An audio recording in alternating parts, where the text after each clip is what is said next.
Сәлем достар, қалдарыңыз қалай?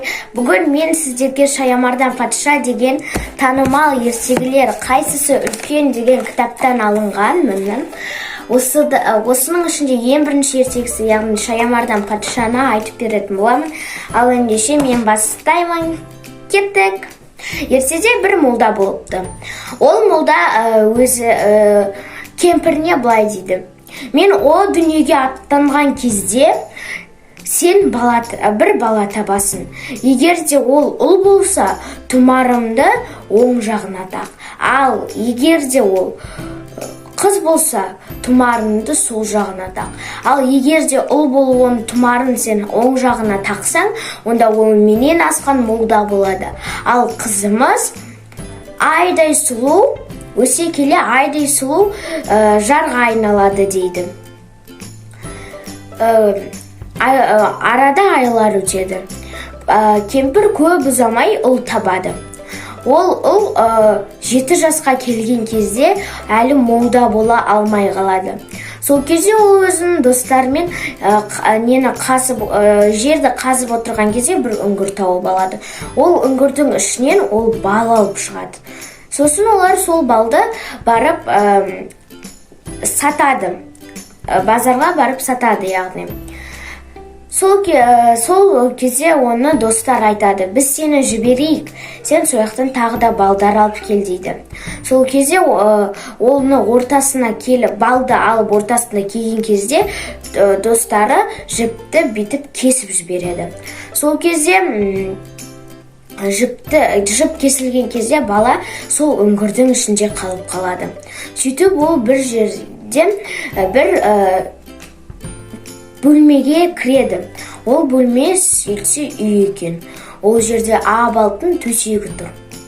Ол төсекке жатып ұйықтай жөнеледі. Сол кезде айдаһарлардың дауысы естіледі. Ол жата береді. Сөйтіп ол ұйқысынан тұрған кезде бір жап-жарық көзді мақұлықты көреді. Оны ол ашып қараған кезде ол жылан екен да. Ол жыланмен дос болып кетеді. Сол кезде сол арада айлар, жылдар өтеді. Ол жыланға айтады: мен өзімнің үйімді сағындым дейді. Сол кезде жылан оны жібергісі келмейді. Бірақ баланың шындықты айтып тұрғанын біліп, оны жарайды деп бір қап алтын салып, оны шығарып салады. Бірақ сен неге моншаға барма дейді. Оны уәзірлер моншаға алып кетеді. Моншада оны түспеймін дегеніне қарамай, оны түсіреді. Содан кейін олар жыланға қайттан барады. Сол кезде мен алайын деген кезде жылан: жоқ, жыланды мені сен емес, ана бала алсын дейді. Сөйтіп ол бала сол жыланды алып өзінің мойнына қарай іліп қояды. Содан кейін оны сояйын деген кезде: жоқ, сен мені сойма, мені ана бала сойсын дейді. Сөйтіп ол бала оны тыңдамайды.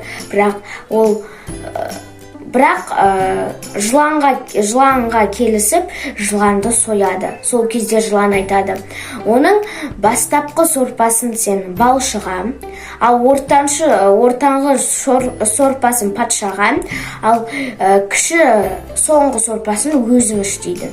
Сол кезде оны тыңдап, бастапқы сорпасын балшыға, ортаншы сорпасын патшаға, ал соңғы сорпасын өзі ішеді. Сол кезде ол әкесінен асқан молда болып шығады. Осымен біздің ертегі аяқталды. Егер де бұл ертегі ұнаса, біздің арнаға жазылып, лайк басуды ұмытпаңыздар. Келесіде сіздерге кітаптың аты сияқты қайсысы үлкен деген ертегіні айтатын боламын. Всем пока-пока!